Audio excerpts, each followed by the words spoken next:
struktur sel. Sel merupakan unit struktural terkecil dari suatu makhluk hidup. Sel menurut tipe strukturalnya terdiri atas dua tipe. Yang pertama ada sel prokaryotik dan juga sel eukaryotik. Perbedaannya terletak pada ada yang memiliki membran inti dan ada yang tidak memiliki membran inti. Kalau sel eukaryotik dia memiliki membran inti dan akhirnya dia adanya pemisahan antara inti sel dan juga sitoplasma. Contohnya adalah sel tumbuhan dan sel hewan. Sedangkan pada sel prokaryotik dia tidak memiliki membran inti. Maka contohnya adalah sel pada bakteri. Nah, pada sel tumbuhan dan hewan, bagian sel yang terluar pada sel tumbuhan dinamakan dengan dinding sel. Sedangkan pada hewan, bagian luar selnya dilindungi oleh yang namanya membran plasma. Kita akan membahas yang pertama tentang membran plasma. Sering kita sebut membran plasma sebagai fosfolipid layer. Betul, karena membran plasma terdiri atas fosfo dan lipid yang memiliki dua layer. Yang mana fosfo dan lipid memiliki bagian ekor dan juga bagian kepala, yang mana mereka memiliki sifat yang berbeda. Pada bagian kepala dia memiliki sifat yang hidrofilik atau suka air, sedangkan pada bagian ekor dia memiliki sifat hidrofobik atau tidak suka air.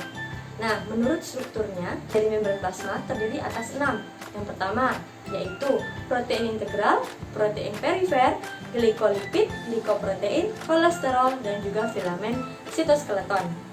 Nah, pada bagian membran plasma ini dia memiliki fungsi masing-masing. Nah, pada protein integral, contohnya, dia sebagian besar berfungsi sebagai protein channel, yaitu keluar dan masuknya suatu ion-ion pada cairan internal maupun cairan eksternal. Sedangkan protein perifer dia letaknya berada di ujung membran, yang sifatnya adalah sebagai enzim. Nah, sedangkan glikolipid dan glikoprotein merupakan suatu ikatan yang apabila ada sel inang yang masuk, nah, bagian yang mengikat itu adalah glikolipid dan juga glikoprotein. Sedangkan kolesterol fungsinya adalah mengatur fluiditas dari membran plasma. Kemudian dia juga bisa mengabsorpsi lemak, kemudian membentuk suatu hormon dan membentuk vitamin D. Nah, itu adalah fungsi dari kolesterol. Sedangkan fungsi yang terakhir, filamen kolesterol, sama halnya seperti sel, dia seperti kerangka, namun kerangkanya pada membran plasma.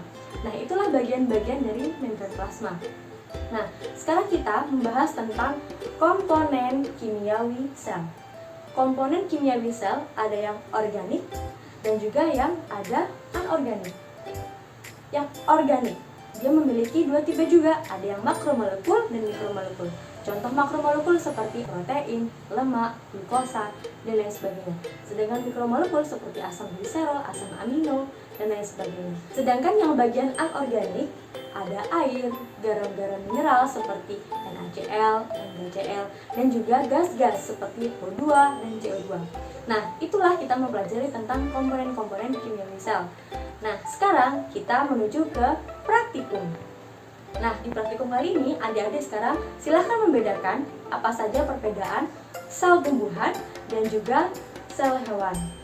Adik-adik bisa stop video ini dan kemudian mengerjakan praktikum ini. Nah, sekarang kita lanjut ke fungsi bagian-bagian sel. Kita mulai dari bagian terluar dulu ya. Pada sel tumbuhan contohnya, bagian paling terluar adalah dinding sel. Nah, dinding sel ini fungsinya adalah untuk melindungi bagian dalam sel. Sedangkan pada sel hewan, bagian terluar selnya tertutupi oleh yang namanya membran plasma.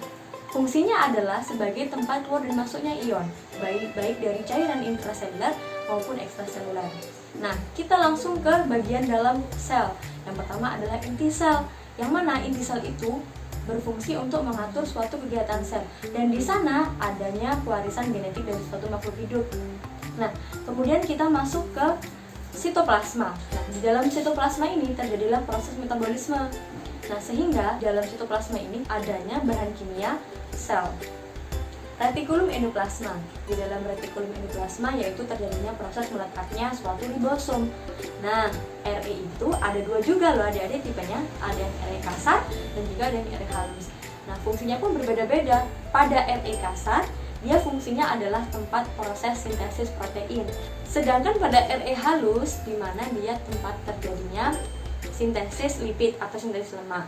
Nah, kemudian ke yang selanjutnya, kita bagian sel yang selanjutnya yaitu ribosom.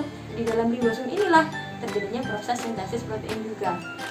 Nah, Setelah itu kita berlanjut ke bagian yang lainnya seperti badan Golgi.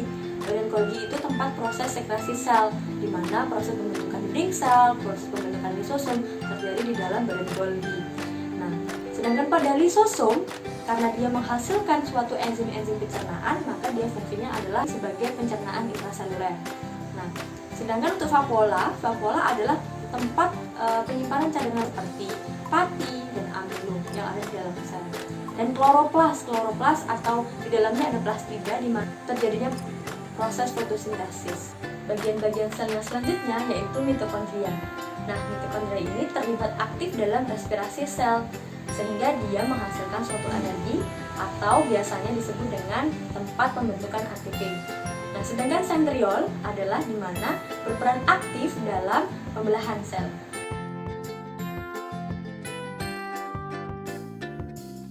Dan juga sel hewan. Apa saja perbedaannya? Kita mulai dari yang pertama, yaitu tentang dinding sel.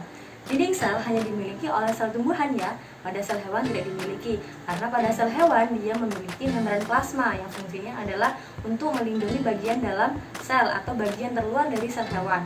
Kemudian yang kedua ada vakuola.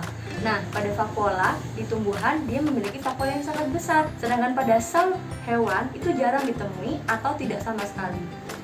Kemudian untuk sentriol. Nah, sentriol ini hanya dimiliki oleh sel hewan, sedangkan sel tumbuhan tidak dimiliki. Kemudian ada kloroplas, jelas ya, karena di dalam kloroplas terjadinya proses fotosintesis. Maka dari itu hanya terdapat pada sel tumbuhan saja, sedangkan pada sel hewan tidak dimiliki. Kemudian sentriol yang berperan aktif dalam proses pembelahan sel yang hanya dimiliki oleh sel hewan, sedangkan pada sel tumbuhan tidak dimiliki. Sentrosom juga demikian, yang hanya dimiliki oleh sel hewan, sedangkan pada sel tumbuhan tidak dimiliki. Memahami dengan bersama. Assalamualaikum warahmatullahi wabarakatuh. Selamat bertemu kembali.